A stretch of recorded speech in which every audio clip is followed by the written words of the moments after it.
आज इंडिया पाकिस्तान मध्य होउची घमाघोट युद्ध आमे कहूँ एथि आज होची एशिया कप T20 रो इंडिया पाकिस्तान भितर हम लड़ई एथि क्रिकेट उत्साह क्रिकेट युवपीढ़ी उत्साह देखा मिली नयागढ़ में आम कि युवपीढ़ी की भेटी क्रिकेट उपरे किंतु क्रिकेट उपर से आज जो भाई भाव में मंतव्य दौरान इंडिया उपरकू पाकिस्तान हो चांचल्यकर कथा कहीं ना जो भाई भाव में पाकिस्तान आसी इंडिया भितर पशि धर्म पचारि पचारि गुली करते ताहार जवाब इंडिया सिंदूर माध्यम आज क्रिकेट प्रेमी मैंने कहते से सिंदूर भली पाकिस्तान को धराशायी कर इंडिया से आसन क्रिकेट प्रेमी मध्यम बुझा आज्ञा आज इंडिया पाकिस्तान भितर T20 कप अच्छी केते उत्साह देखा मिलूँ क्रिकेट हूँ गोटे उत्साहर खेल जोटा को नहीं इंडिया और पाकिस्तान मध्य पूर्व लड़ई चली आसी एवं जो ऑपरेशन सिंदूर जो इंडिया पिला आमर बहुत उत्साहित होती आज मैच रे घमाघोट युद्ध भली खेल चलो आज इंडिया जितबार कारण हूँ इंडिया टॉप ऑर्डर और इंडिया ऑलराउंडर जहाँ भी फेस करने पाकिस्तान बैटर मैंने सक्षम नुह देखा इंडिया टॉप ऑर्डर अच्छा आमर अच्छा किंतु एथरे आमर विराट कोहली हूँ कि रोहित शर्मा हाँ खेलुना किंतु पाकिस्तान पटु अच्छा आप केते भावुं इंडिया कौ थे पारंगम हम पाकिस्तान को जीतिया बैटिंग रे मु जानवर बैटिंग रे आमर जेहतु रोहित शर्मा और विराट कोहली अभिषेक शर्मा नहांती ये आमर श्रीराम चाषी बोलिंग रे श्रीराम आ बुमरा बोलिंग रे ये कर आज तो इंडिया जीत इंडिया निहाती भाव में जीत एवं पाकिस्तान को धराशायी कर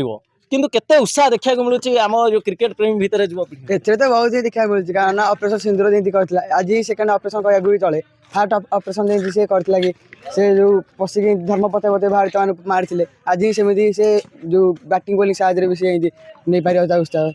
इंडिया नहीं खेल आज आप देखुं इंडिया क्यों भली भाव में पाकिस्तान पाखे निजर खेल प्रदर्शन कर इंडिया जो भाई उत्साह आपण मान पाखे अच्छी केमती भाव प्रथम तो बैटिंग नौ कि बोलिंग नौ से बैटिंग ने कोई न विराट कोहली अच्छा पिला बोलिंग ने बुमरा से भल अच्छा मिडिएटर भी अच्छा भल बैटिंग ने कि बोलिंग ने जहाँ ने भी भल ही कर स्कोर ही 300 400 300 ऊपर निजी निहाती भाव में आम पाखे कुनी क्रिकेटर जड़े अच्छा पचारिया निहाती भाव क्रिकेट प्रति तुम जो आम देखु प्रेम आज इंडिया पाकिस्तान खेल भितर केते आपन को मजा लागु इसके लिए विराट कोहली फैन आज इंडिया पाकिस्तान हूँ दुबई रे फास्ट इंडिया बैटिंग पड़ो इंडिया सिंधुर होता सेकेंड आम पाकिस्तान जिते फास्ट हारे आसूँ एथर भी एमती पाकिस्तान हार इंडिया तो जीत फास्ट बैटिंग ना पड़ो बैटिंग कि बोलिंग नौ इंडिया बाद जीत इंडिया इंडिया निहाती भाव में इंडिया जीत चाहे भी केते स्क्वायर इंडिया पाखे रहिले पाकिस्तान को हराई पार निहाती 300 प्लस ही रही सी तो एमती भी 200-300 प्लस ही कर इंडिया निहाती बोलिंग ही तो सिराज बुमरा ही अच्छा आउ बैटिंग में तो अच्छा भल पिला सुमन गिल KL से भल खेलुं नुआ नुआ पिला भी बहुत भल खेलुं आउ से तो भल ही खेल निहाती भाव में इंडिया पाकिस्तान भितर जो भाई भाव आज राति 8टार क्रिकेट अच्छी दुबई रे अनुष्ठित हम ये क्रिकेट समारोह किंतु एथिरे प्रत्येक इंडिया जड़े जड़े भारतीय एथि उत्साह अच्छा एवं पाकिस्तान को केउ भाई भाव में जवाब देवे एवं पाकिस्तान को केवल एशिया कप रे धराशायी करके निज देश को फेरइबे से क्रिकेट दल प्रेमी मानक आमर जो क्रिकेट टीम इंडिया अच्छा उत्साहित कर नयागढ़ मानस कुमार साहू रिपोर्टर स्टूडियो।